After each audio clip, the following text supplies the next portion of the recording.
Please start by sharing your name and today's date.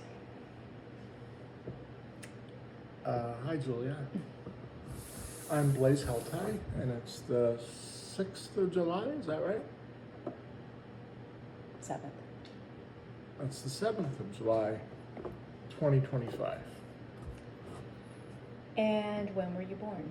I was born in June of 1955.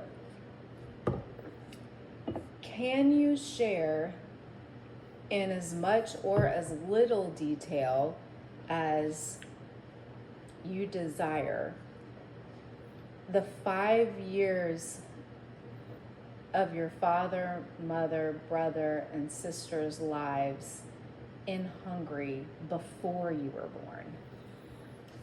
born? Sure. Probably will be too much detail.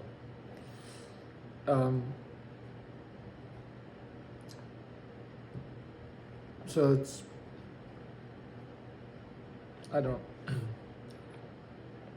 probably better if I start a little bit back, if you don't mind. Absolutely. So let's start with the Second World War, because that is such well, it's important to everybody, but for my family. So my mother was 19 when the war started. My father was 25. So when Poland was invaded, so let's call that the beginning of the war. My father was sent off. I'm not going to do everything chronologically, but just a highlight. So my father was sent off to forced labor in 1941 to the Eastern Front because he was Jewish. So it was before the camps. This was, but pretty horrid. Almost everybody died in forced labor.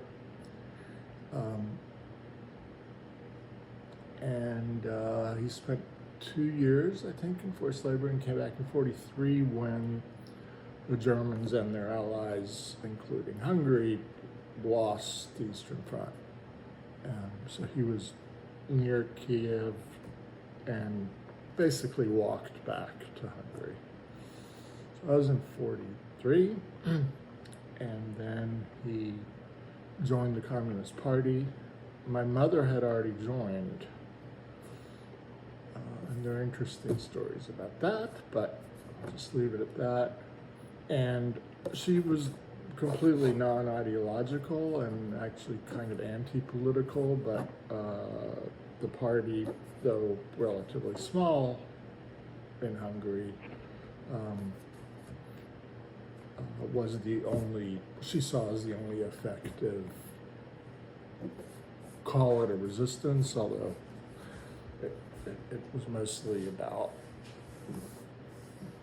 trying to protect the Jews. The Jews were not being deported yet. So Hungary was not occupied. It had a fascist government, but it wasn't sending anybody to camps. So, but in 44, the Germans had had enough of that, and they put in a quasi-new government that was willing to be aggressive and deport Jews. So in 10 weeks, I think starting around, this is history books, so I don't the dates, I don't have exactly, but I think around October, November of 44, they came in. Actually, very few Germans came in. Hungarians did all the work for them. Eichmann was the responsible for the final solution. So he came in and with just a few hundred German soldiers, like SSS.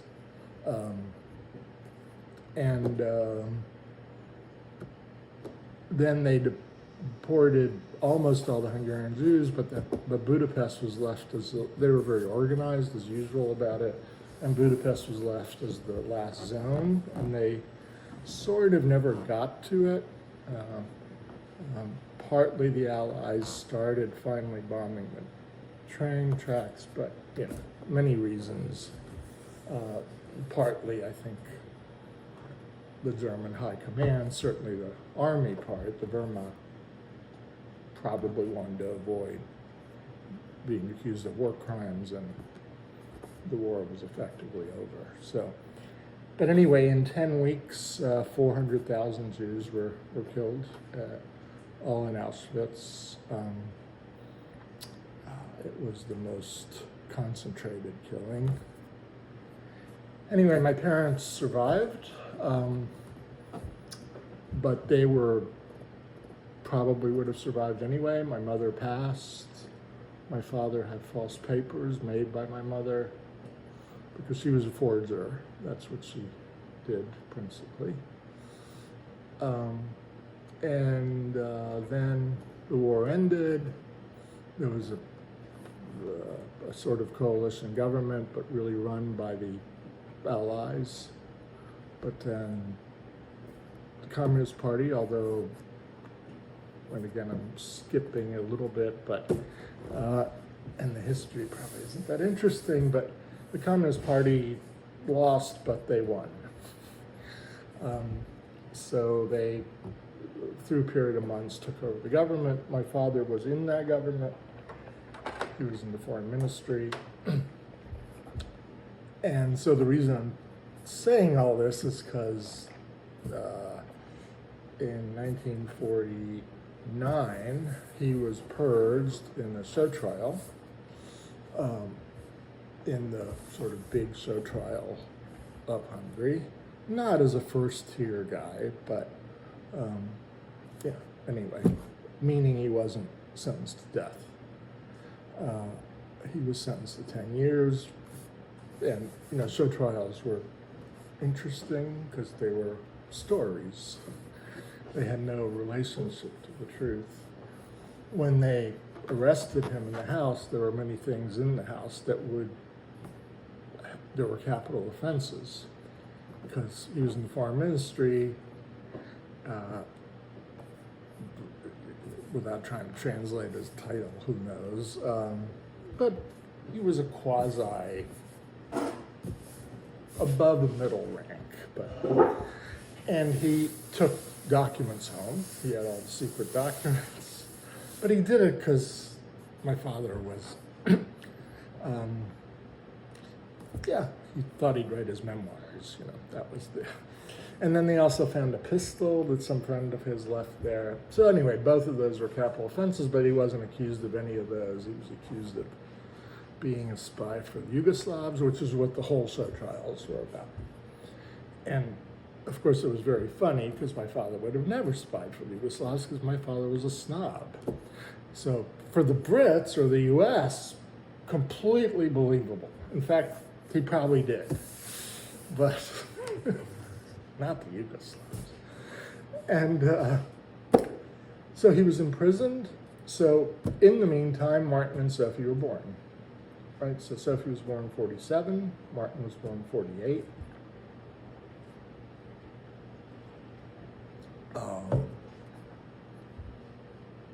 I can't remember what month my father was taken, but they were 1 and 2, basically.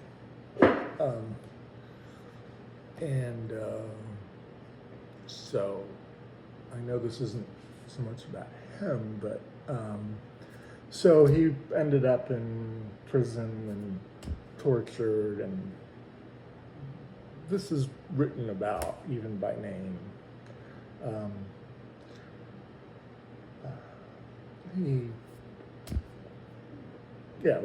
Wasn't good. Although later in life, he was completely willing to talk about that, whereas the forced labor, he really didn't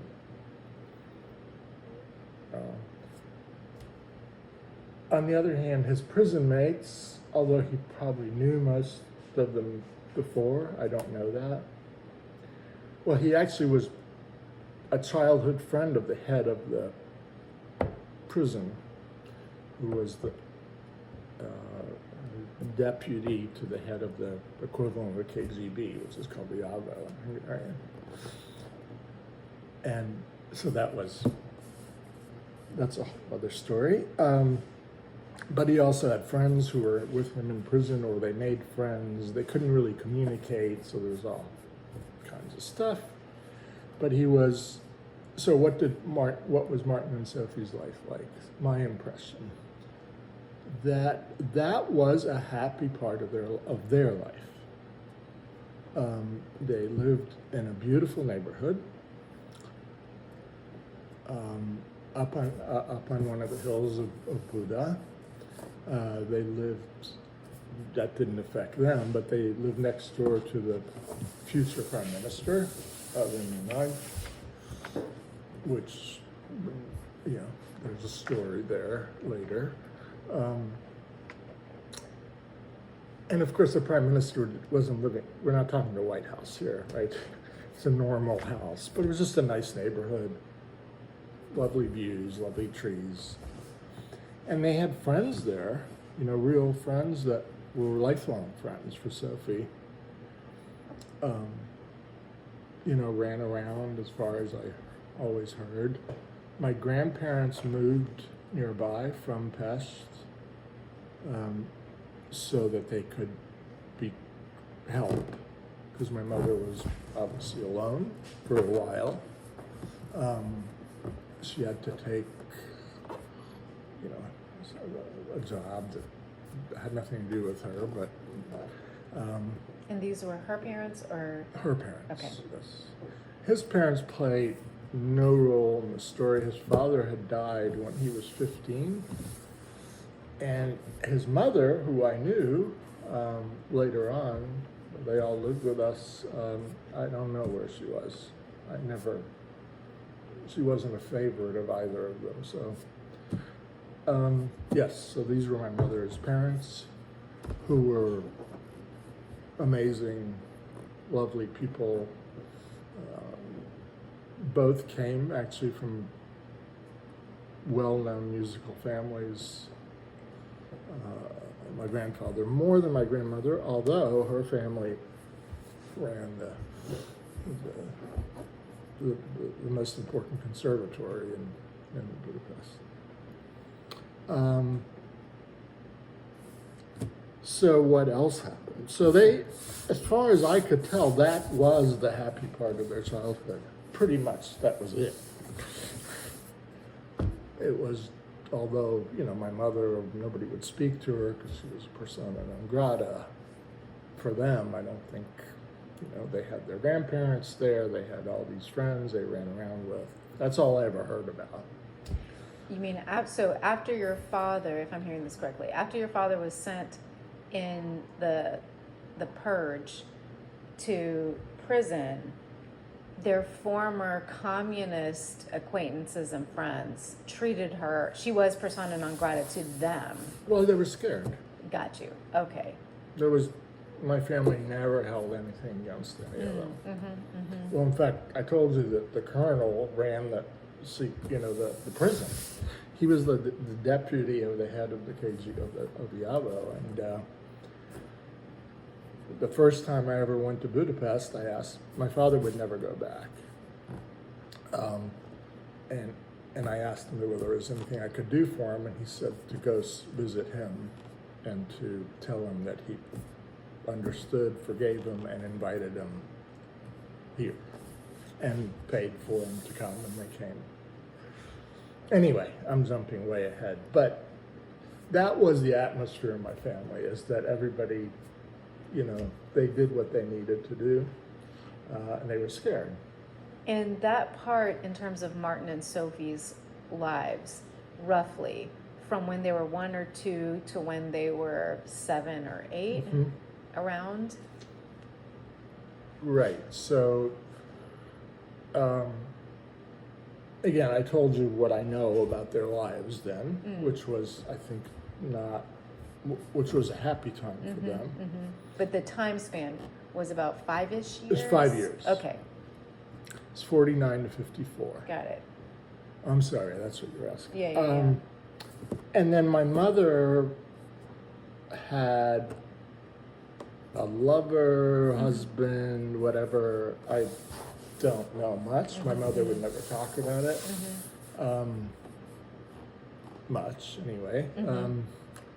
And I think they sort of thought of him as their father. Whether they thought of him really as their father is not clear to me. I know they liked him. I know that Martin especially liked him. So, and again, I'm sorry to involve history here, but No, please. Stalin died in 53, and then in, I guess, January of 54, Khrushchev gave this thing to the Comintern called the secret speech, in which he said that Stalin had made errors and then behind closed doors told the satellites that they needed to release their political prisoners because they were, they shouldn't have been there. Hungary took its time. I mean, had a very Stalinist premier still. And I won't go into all the history and politics there, but my father then was released in September of 54. And I think he just showed up. I don't know if they knew. They had, my mother had found out that he was alive. She didn't know he was alive most of the time. Even living next to the, he wasn't the prime minister then. In fact, he became the sort of reformist. But that always indicated to me that he might not know. You know, who knows? It's such a strange world they had. The party and all that. So he was released. More about Martin and Sophie, I don't know much more in that period. I mean, that's sort of what I know. So I do know that when he was released, Sophie actually talked about that when she was dying. I don't know if I told you this, but so she said that all the people surrounding her, and of course in her imagination there are more than there were, but it doesn't matter. She was happy about it. She said it reminded her of when my father was released from prison, because he was a very loved man, not by my brother, but he was always sort of the center. He was very charming, and he was one of the more important people who have been released. Not probably the most, but you know, the most important people have been killed. Like his boss, the foreign minister, who he didn't like, which was, although our families actually grew very close together after that.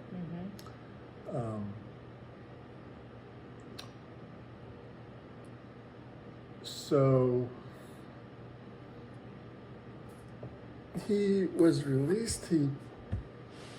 He always claimed that he refused his party membership, but I found his party membership. So I think it wasn't. I think it was an emotional refusal, right? I think my mother probably talked him out of actually saying. For fear that he would again be Well, reprimanded? what's the point? Right.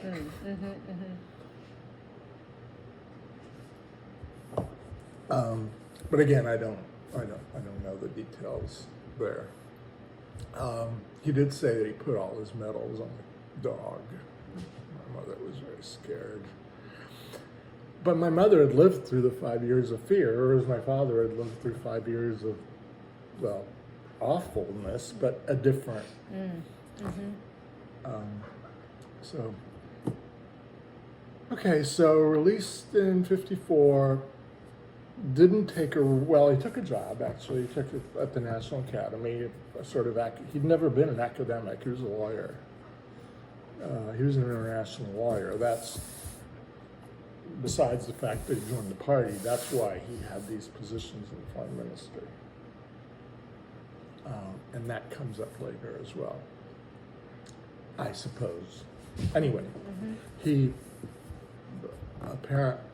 he was an extremely smart man, and he had a mentor apparently that was, I know almost none of this from him, who was a renowned international lawyer, and that was before the war, obviously, that he finished his law degree. Anyway, so he was sitting around as a member of the National Academy, meaning he didn't have to do anything, and it's different. Those are real jobs there, right? Those are like top tier academic jobs. And had all his friends around, and then I don't know much what happened between them. Martin, I think, particularly Martin, was being put down, disciplined by his new father.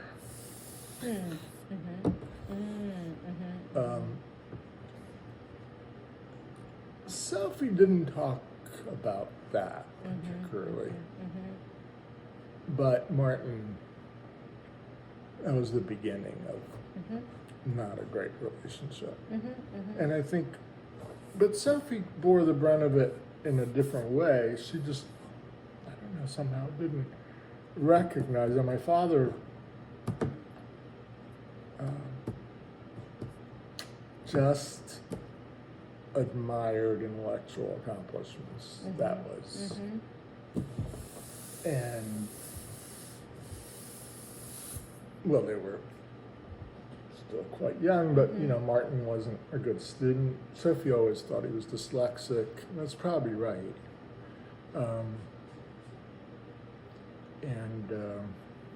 Well, Sophie had her problems. She had meningitis, she had encephalitis that left her physically challenged as well as cognitively, I think.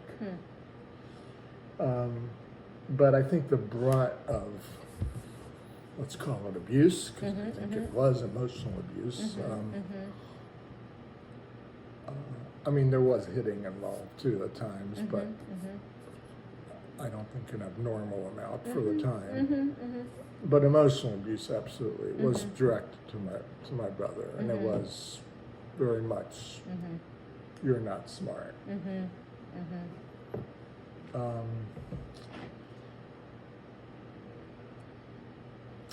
So in that time, the only event I really know of right at, 9 months later, literally, was that I was born. I don't know what that was like. It's a pretty crazy time to have a child. On the other hand, 1947 was a crazy time to have a child.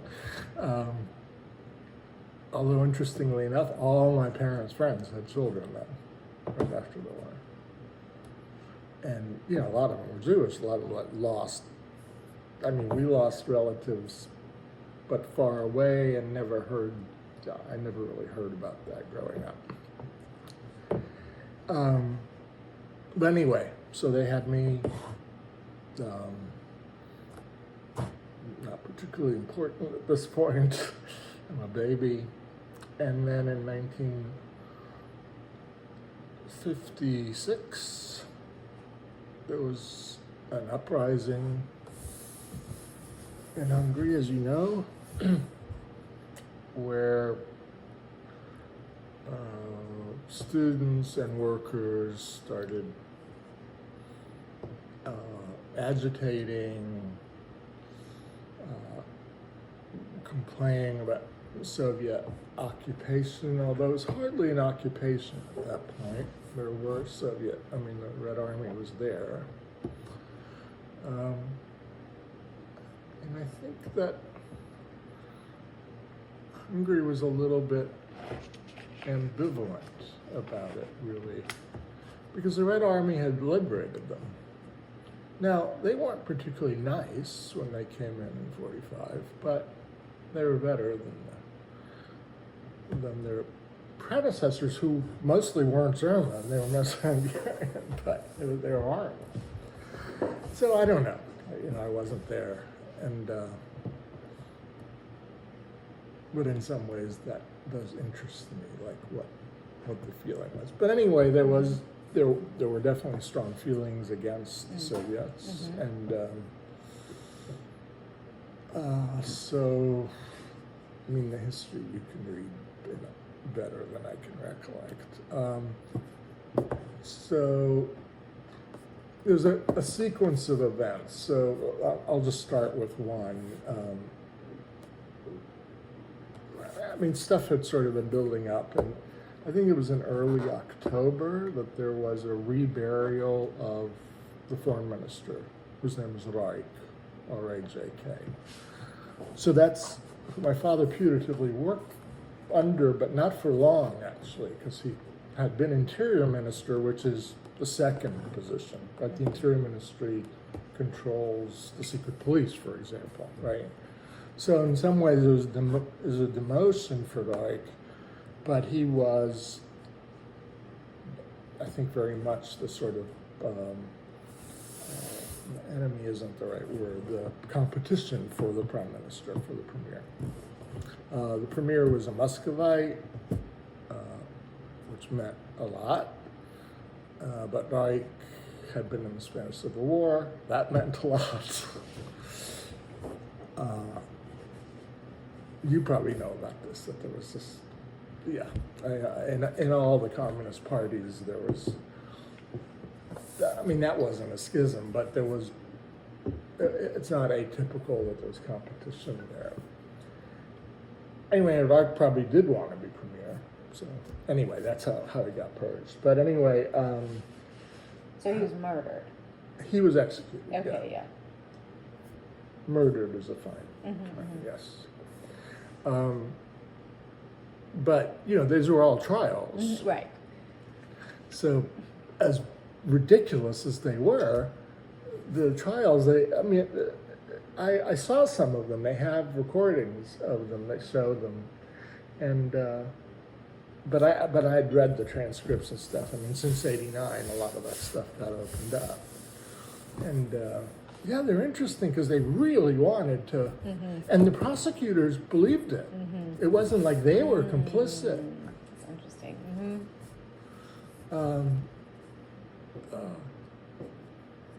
Yeah, in fact, at some point, I know my father got in a lot of trouble with the prosecutor because he said, well, it doesn't matter what I say, this is all nonsense. And the prosecutor was just appalled. I think even his lawyer was appalled. But they tried to make it like it was real. It's a very strange. Anyway, they reburied Reich, and they tried to get an announcement on the radio, but the radio wouldn't allow it because they hadn't occupied the radio yet. That was a big event when they took over the radio, but they hadn't. This was relatively early, although the whole, what's called the revolution, was very short-lived. But I don't know, estimates vary, but like 300,000 people showed up on the square in front of the parliament for this completely unannounced reburial. I mean, of course, there hadn't been a burial to begin with, but you know what I mean. Yeah.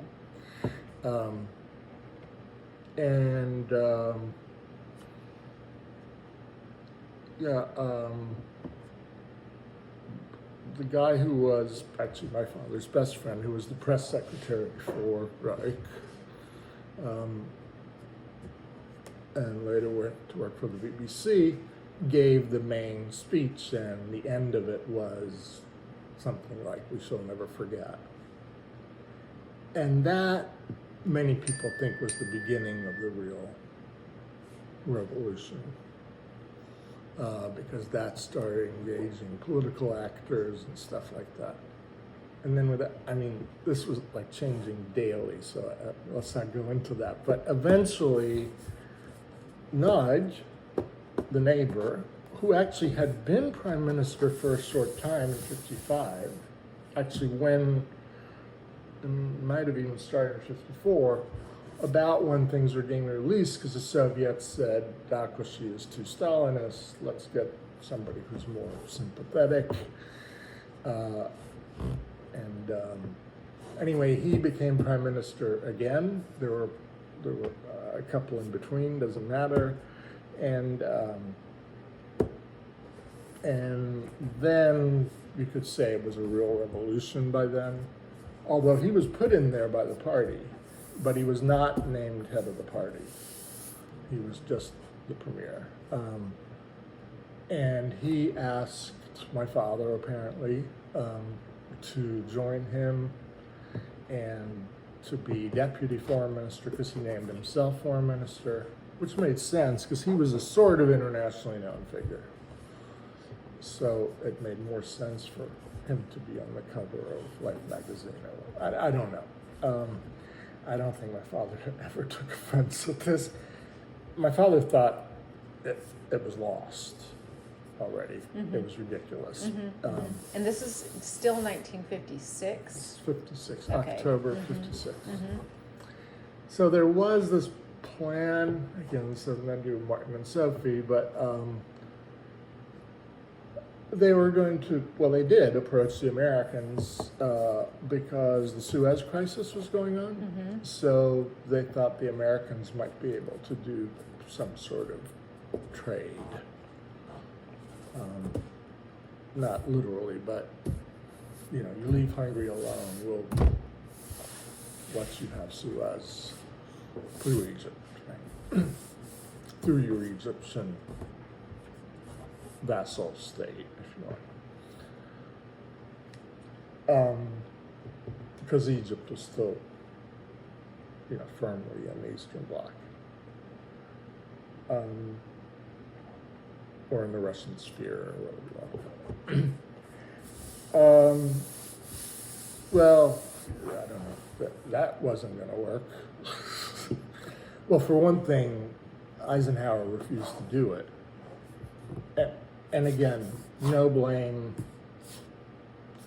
tough, blaming people in these situations is ridiculous, right? I mean,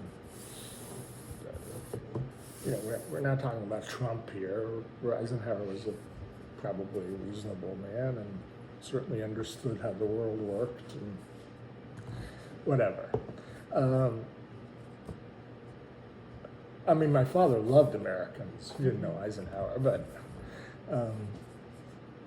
my father had come here right after the war to negotiate. I found his, I found on Ellis Island, he didn't come by boat, obviously, he came as a diplomat, he flew, but I found his, papers on Ellis Island once. Just funny.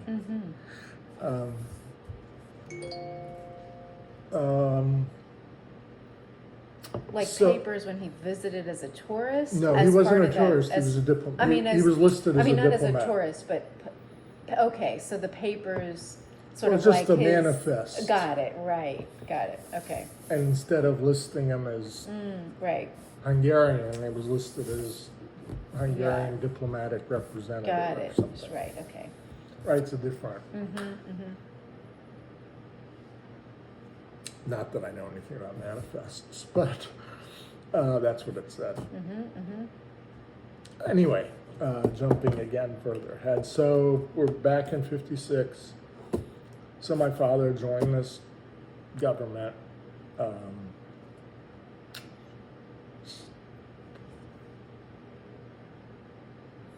it really matter to the family what happened? I mean, it failed within weeks. It's the short version. And my father and the government was, the Yugoslavs offered them asylum. And my mother, and they were on their way, I guess my father was ready to go. Actually, my father might have, because they were all in the parliament. They were sort of running the government from there. In fact, the radio, the students had taken over the radio and they were broadcasting from Parliament. So I guess he was there and she told him he had to come home. I don't know the day-to-day details. But anyway, he was ready to take us all to the Yugoslav embassy for asylum, and my mother said absolutely not. And there's a quote I saw somewhere that was really strangely translated. But I think what she probably said in Hungarian was, no, we'll go where people go, not the big shots. So that meant crossing into Austria. The people who sought asylum in the Yugoslav embassy were all executed, including Nagy. But everybody in the government that was still there, the head of the army, well, dead.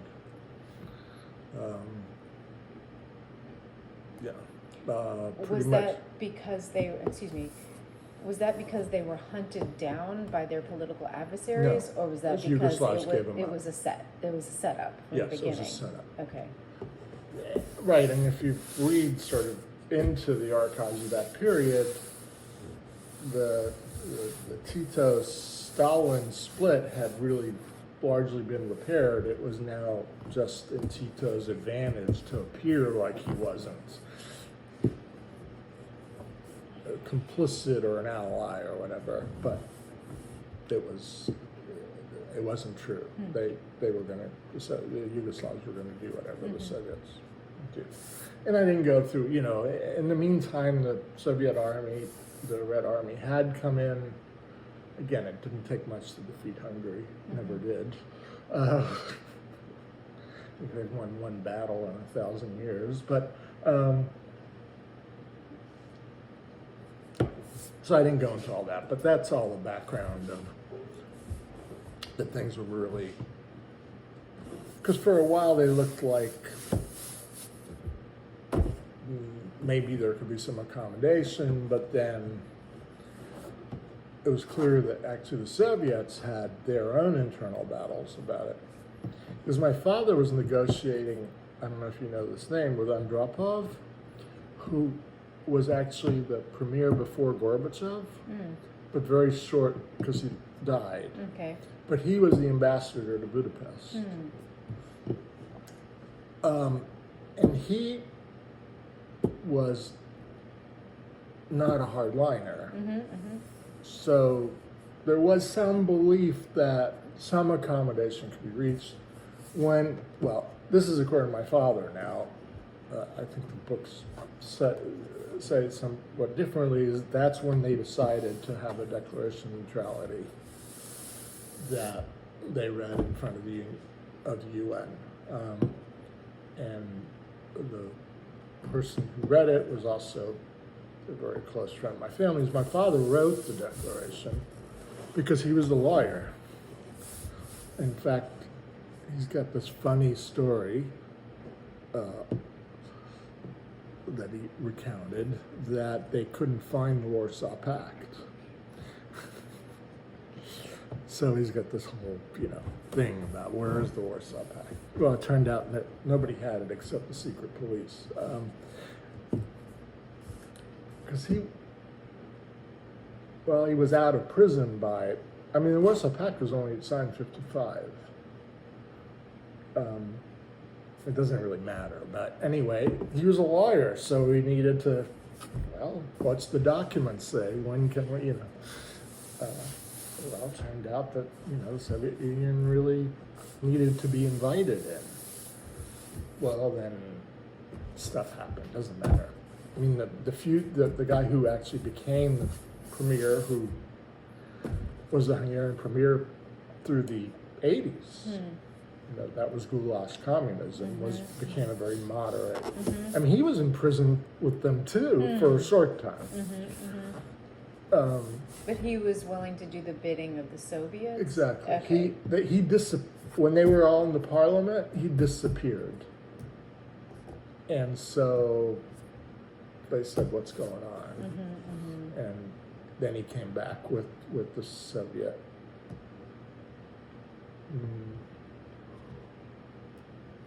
I can't remember where he came back with somebody who's in the death of Stalin. But he reappeared miraculously. As the newly named premier and head of the party. And what was his name? Kadar, Kadar.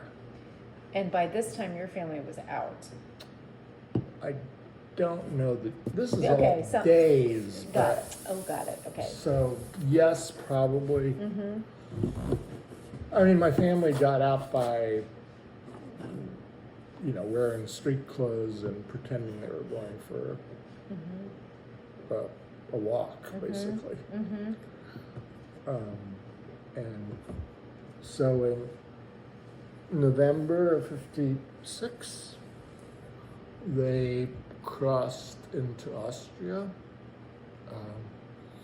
And so Sophie and Martin do definitely have had memories of that because they were children and it was weird. They weren't told what was going on because they didn't. It was too It certainly risky. seemed much riskier than it turned out to be. Because like 300,000 Hungarians left, so it couldn't have been too tightly controlled. A lot of the Hungarians who ended up in the U.S. came then.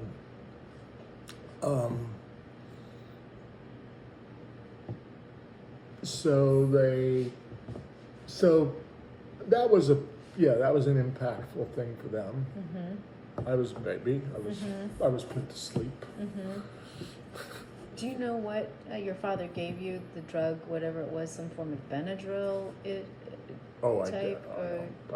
I imagine it was like morphine. Okay. I mean, just given what was available in Hungary in 50, I mean, they hardly had penicillin.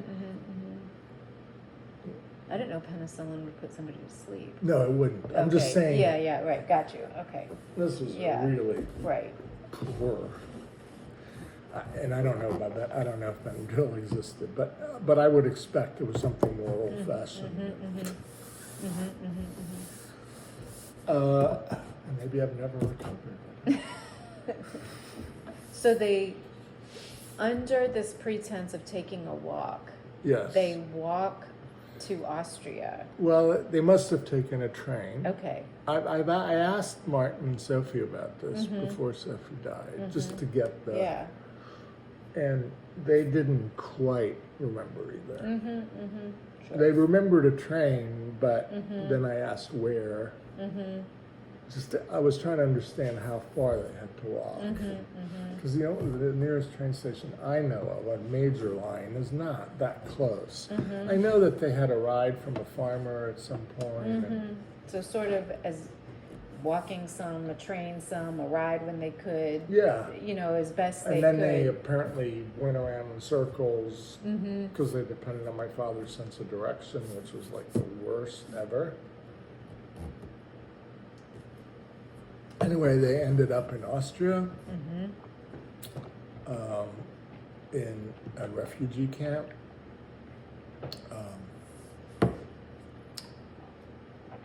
And all the Western governments had representatives there to help. Very different than a refugee crisis now. This was not Syrians. Right.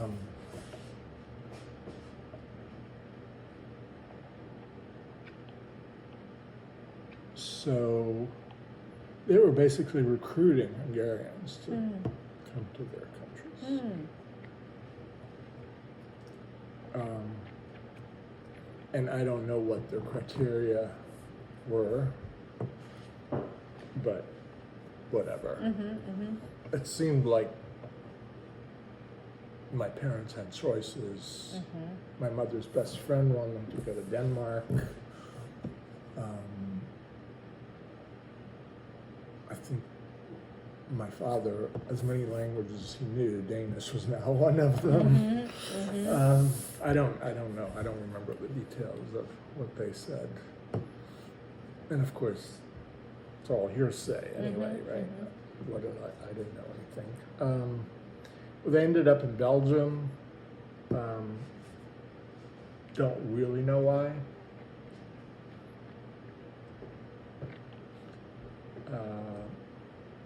So they lived in, I actually remember the first house we lived in.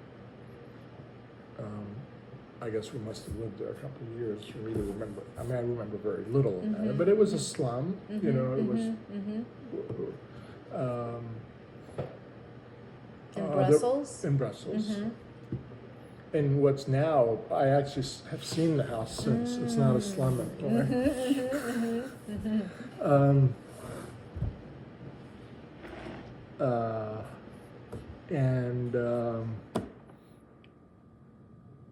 They were poor. I mean, I think, I mean, they had help. So the Red Cross gave them a little bit of stuff. The Catholic charities, or a Catholic priest. They weren't Catholic, obviously, but well, actually, technically, my mother was. What do you mean? She had passed No, well, she definitely passed as a but Catholic, or that didn't matter. No, she was actually baptized Catholic and went to a convent school, but that's not why she passed. She passed because she was my mother.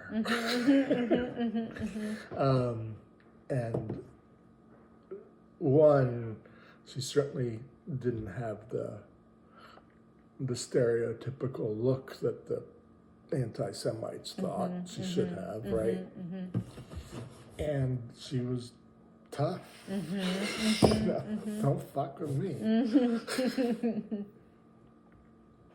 when you say poor, did they lose everything? Like, were they? No, they had nothing. I mean, when they walked out of Hungary, did they literally leave behind every single Everything. cent Every that single cent. that whatever they had Because saved? it wasn't convertible currency. Right. So Well, there's a whole other story about that. yeah. No, every cent. It's Maybe hard what to, little jewelry there Got was, it. maybe Yeah. was sold, but I don't. Yeah. My mother was, you know, because they were never rich, right? I mean, my mother grew up in a sort of intellectual, you know, bourgeois kind of family, but you know, there were no diamonds in this family. I mean, there was right. So they're living in a Brussels slum, Yeah, getting help from whatever charitable organization. and my father going to work. Like, I don't know what I know. At some point, he worked maybe in a jewelry market of some sort. So he found whatever he could. Whatever he could. in the beginning. Yeah, whatever he could. And then, and my mother tried to. There was actually an old store front attached in this building, and she tried to open a cheap toy store, which didn't work. But they were struggling. I mean, again, I was a kid. It was just life. But like the first thing they purchased was a car, because I think there was a choice between buying a dining room table or a car, and they chose the car because they were finally free, right? And that for their whole lives. That was such an important thing.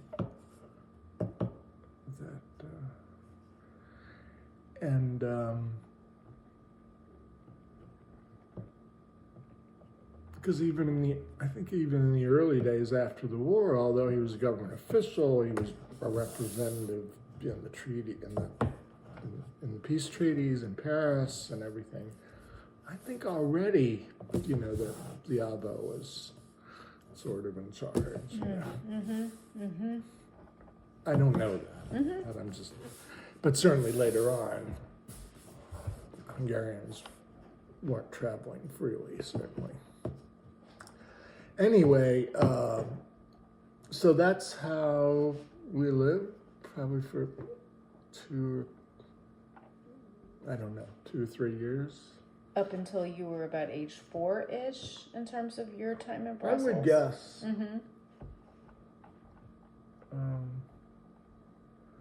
I could probably reconstruct it, but let's say roughly 2 years. And then my father founded an institute, which is called Imre Nagy, after the premier Institute for East European Studies. We published a journal in several languages and had really, important people write for them and give talks, and it was kind of amazing. It was funded, though, by Albert Camus and the CIA. Now, I don't think to this day anybody knows that except me. Well, now people know because I tell them, because what difference does it make? But I think what my father told me, his colleagues didn't know. And I'm sure Camus didn't know. And so my guess, I'm saying this so you can correct me or not if it's right, is that the CIA was interested in this as a part of, maybe they saw it as something that possibly was anti-communist, something related to... It was anti-Soviet. Anti-Soviet, okay. It was definitely not anti, it was a very leftist, Okay. not... But well, anti-Soviet. you know the left Okay. here.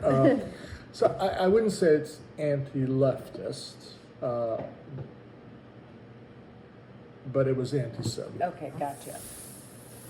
It was, the people who wrote there and the people who were resident there were, I think, a spectrum of, from old socialists to sort of reform Muscovite communists. Several, they were really interesting people. Some of them, were,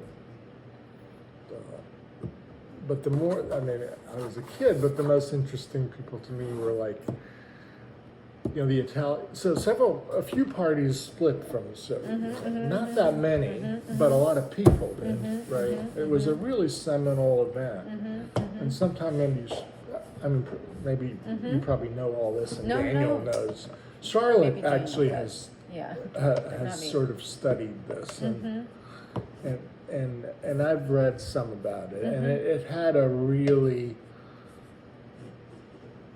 it had a huge effect on the U.S. Communist Party, because they were complete Muscovites. Of course, there were several communist parties, but it was shocking to them that the Soviet Union would be an imperialist power, right? Which is what they would do. They just didn't think that was true. And it's nuanced, right? Sure. And the Institute, Yes.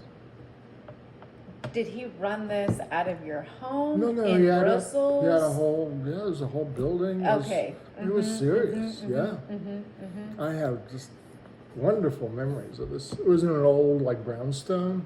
So, it sounds... It was like a leftist organization should be, right? Lots of papers everywhere. So did he leave...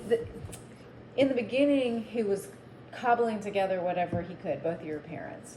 Jewelry store whatever. here. But at some point, he got established enough where he dropped those side jobs, or was he doing this simultaneously? No, but I don't know what the transition was. Okay, but there was Obviously, he got the right, money got it from these so maybe two even, sources. Maybe even after that. Anyway, there was some sort of a transition, and then he went to this full time. Sounds Right. like got it. As the head of it. Yes, got it. Mm-hmm.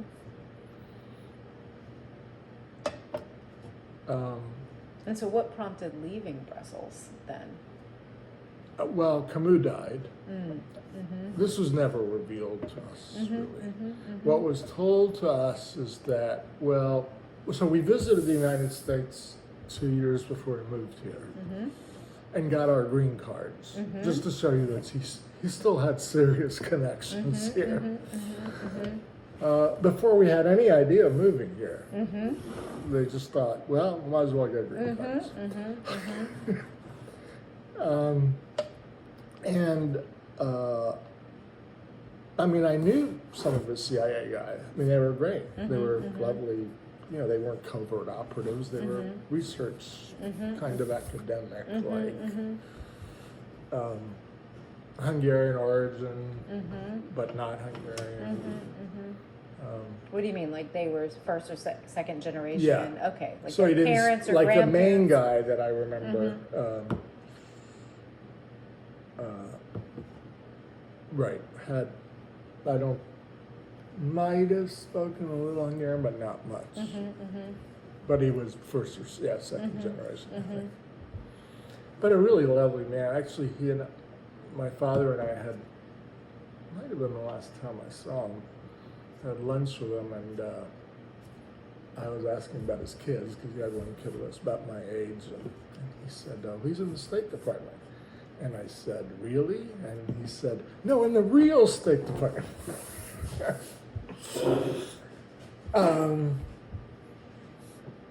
Anyway, so back to Belgium, I don't really know. So what they said was, sorry, I didn't finish that, is that the U.S. was the only place that we as kids wouldn't be foreigners forever.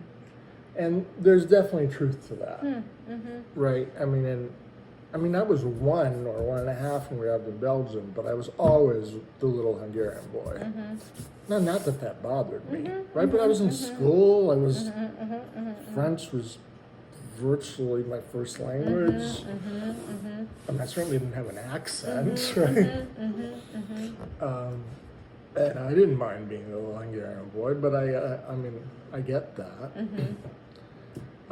But I don't really know. So those are the two things that I know. I know that Camus died, and that was never brought up. I actually only sort of put that together at some point later. Well, wait a minute, he died in '63. I think it was '63. I don't know. There was also talk about going to Rome and about working for the Italian Socialist Party. Because they never abandoned their leftist leanings. They never became, the sort of reactionary, very far from it. Again, neither of them were really ideologues in a way. But so we left. That's when we left Belgium finally in the summer of '64. And one question before we go on. Yeah. You knew that the gentlemen or groups of people were members of the CIA. How did other people not know that? I mean, especially if you're saying that you were meeting them with them in the open. I think, no, it's the people who were members of the Institute who didn't know that they were funded by the CIA. Got it. Okay. Got it. Just because the CIA had, of course, not a great right. reputation. Leftists and CIA don't go together. Exactly. Yeah. Which, at least in terms of the rhetoric. absolutely. Right. No, I know. I'm agreeing with you. Right. I think it's more nuanced. Right. No. Right. I'm just saying that I understand why your father didn't broadcast this. Exactly. Well, look at this grant we got from the CIA. Isn't this wonderful? Right. Right. No, his colleagues employee. I mean, mostly they weren't employees, but his colleagues were just they didn't. I mean, because I've talked to them since, and they just didn't know about any of the funding. Right. Oh, your father took care of that. Right. He was the only one who could do that stuff. Right. Right. And it was kind of remarkable. Yeah, sure. And it 2 years in exile, and Right. you're talking to.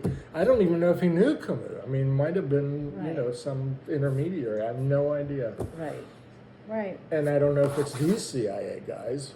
Right. I mean, he certainly had connections, but I This don't is know. totally on the side, but have you ever thought about doing a Freedom of Information Act request and seeing what the CIA, if there are any documents related to those particular operatives that would actually shed light on But any, because it's On probably what- declassified now, I would yeah, on what guess. basis do I do FOIA though? Just because Any you want to. citizen can do Oh, that. yeah, just because you're interested. Maybe. Yeah. Anyways, just something just occurred to me that would be sort of maybe another lens Right. into, What? and you might not even need a FOIA. There might be somebody that has archived some of this Exactly. somewhere at this point, Yeah. Anyway, side note. So, and this will be our last question for today, sadly, because I feel like I could sit here for days. Well, I hope I'm doing okay. Yes. And actually, you're apologizing for the historical context.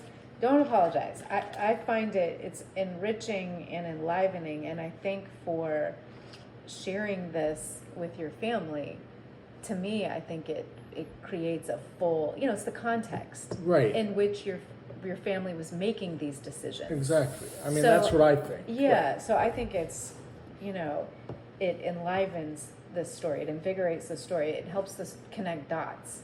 It's not a nuisance, or an unrelated tangent. So it's 1964.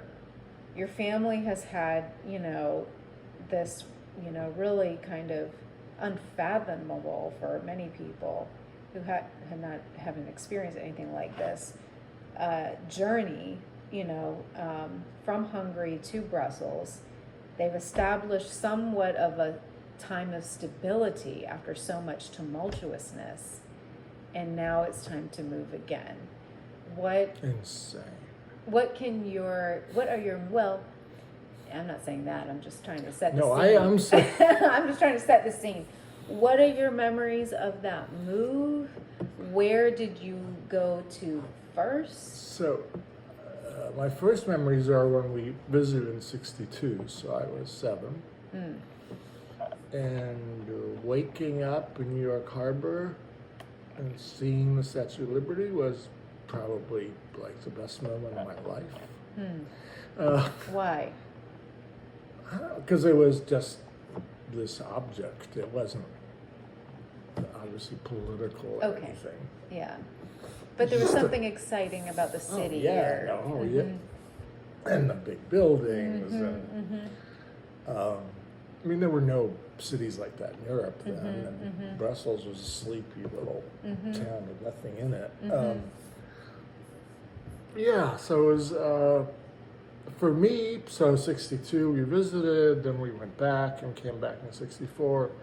It was just like the coolest thing.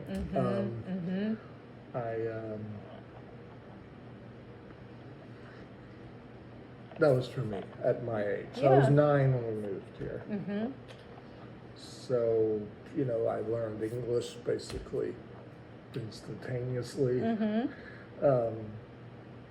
Do you remember being nervous or at all embarrassed about not speaking English initially, or being a French speaker, or just anything about your experiences before coming to the United States? Was there ever any? Well, before I didn't speak English before the United States. Right, but I mean, like, being a 9-year-old in an American elementary school, did you feel any type of, either because of comments made by other students, or just in general, did you feel any sense of shame or embarrassment about not being, an apple pie American kid like other people?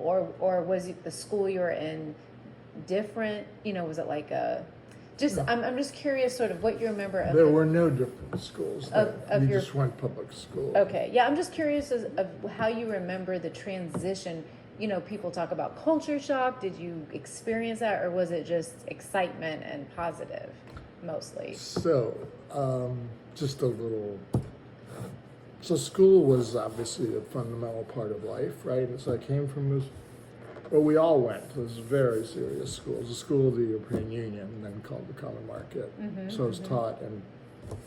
Well, there were only 4 languages in the European Union then.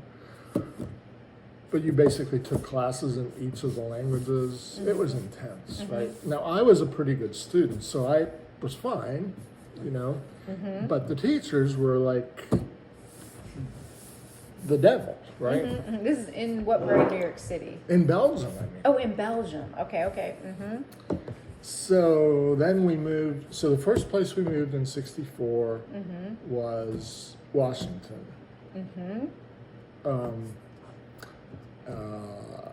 Actually, just outside of Washington, Arlington. And the reason I brought up school is okay. So that was my experience. Now it's not that I disliked school because, you know, I was a kid and school was just school and teachers were kind of horrible and but that's just the way that life was, right? It wasn't traumatic. And also because I was always, well, I wasn't a good student. I was just smart. I was never a good student. And then I went to just a local public school in Arlington, and there was no English as a second language. There was nothing like that. But I had this teacher, so I was in 4th grade, and I had this teacher who was young and pretty, and she took care of me, and she'd like kiss me at the. Now I wasn't the only one, but Right. this is a great country.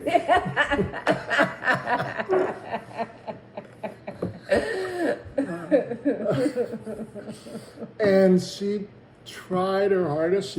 There were 4 of us non-English speakers, and I could actually probably reconstruct what countries they were from. And so she sort of tried to separate us, and she'd come in like for an hour and try to tutor us and stuff.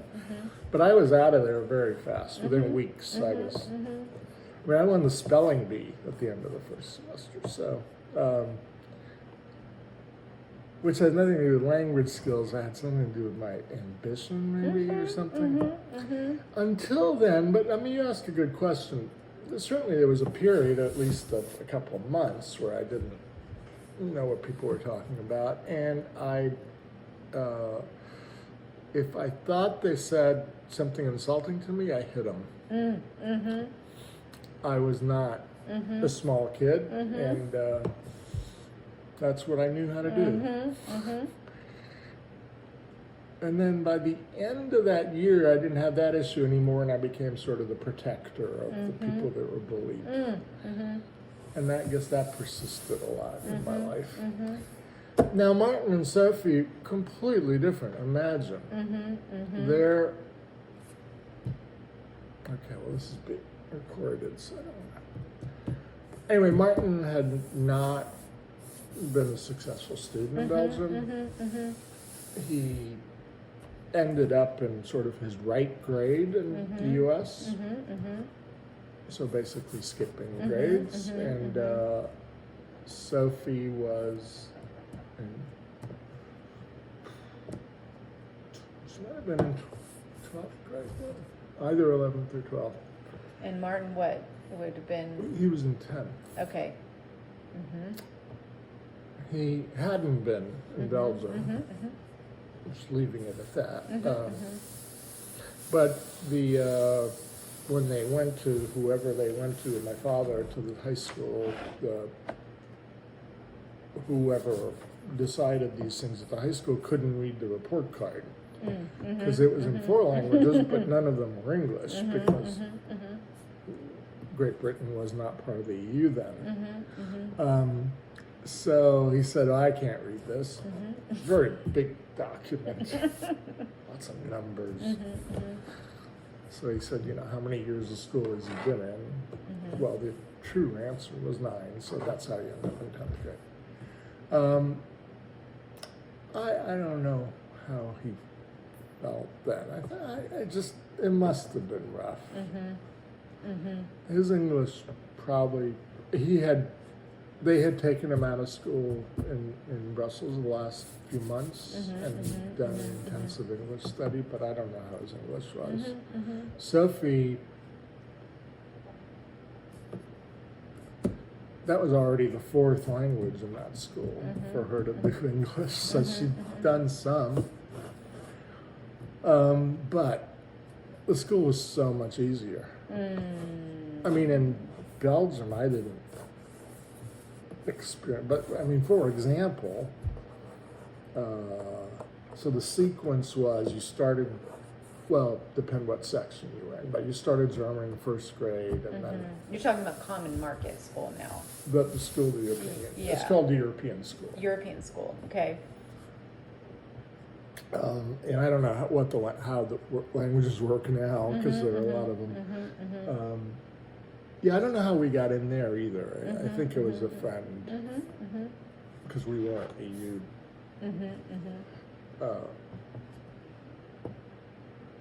Anyway,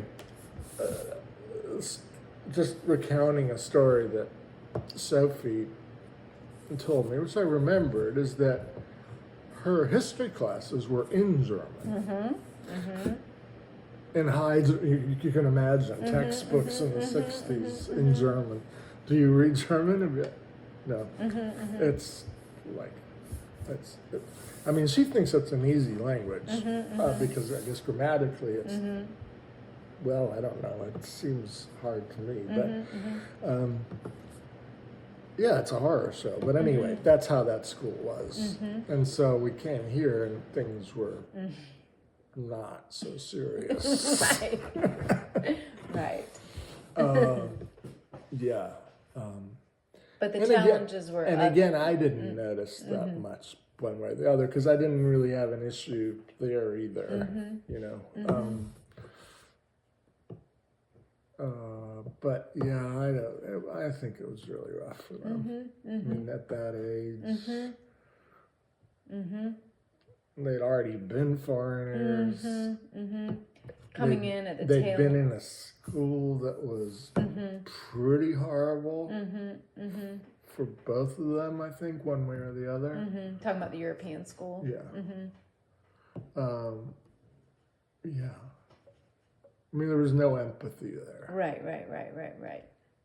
And again, for me, I was little, so Right. for me, it was just, Right. whatever, but... Right. Well, American high schools, don't have a reputation for being welcoming places No. in terms of the social milieu, of the students. No, the European school is much better for that. Right. But in terms of elementary schools, do tend to be these happy little Well, especially when Sesame you have Hope Street Phillips type. as your teacher. Right.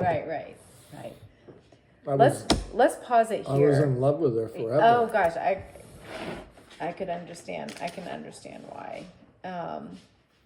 Yeah, I mean, elementary schools, they are sort of like these. It's a stark contrast between the elementary and the even middle schools and high schools. The social pressures and hierarchies are really ruthless Lord in of the the United Flies. States. Absolutely, and Whereas the upper schools in Europe in general are actually very collaborative. yeah, Because they have a common enemy, which is the teacher. right, yeah. And they all cheat, right? So that's interesting. Well, having been married to one who was a brilliant student, but she had all these friends who cheated on her with complete cooperation. Right. Yeah, it felt, when I met, high school students from there, or people who had been there, it was very different. Yeah. Yeah, American high schools are very odd. Yeah. I mean, it's. And and I Yeah. have like I have the worst memories of high school, and I had no idea why. Interesting. Like I wasn't. I mean, yeah, people call me a commie, pinko, fag, but it's not like I cared. Right. I wasn't bullied in that way. You know, I Yeah. wasn't little. I wasn't. Yeah. I was weird enough, I guess, but But that's it. I had right? beautiful girlfriends. Yeah. So I don't know why, but it's definitely traumatized me somehow. Yeah. Just Well, that. you're not the only one. I mean, Daniel has these stories of being traumatized by high school, and I feel like the only reason I wasn't is because I went to the magnet school. When Yeah. and it was so small, and it was just like, as people used to tell me, oh, well, you're at the nerd high school. Right. But I was a nerd, although by today's standards, not so much. But yeah, I was smart. Right. That's enough. Yeah. But, and you know, there I mean, a was. bishop in high school, Right. being smart. Right. I mean, At within most the high little schools, group of, you know, yeah. we were not, there was, it's very tracked. I don't know if Right. it still is. Yeah. So within the honors group, Right. I was fine. Exactly. Which is how Magnet was. Right. There wasn't bullying or that type of social hierarchy that existed at a Wando or Right. I'm hearing Bishop England, or it was really free of that. It was also very much smaller, you know, so yeah. How big was it? My graduating class in '99 was 82. And now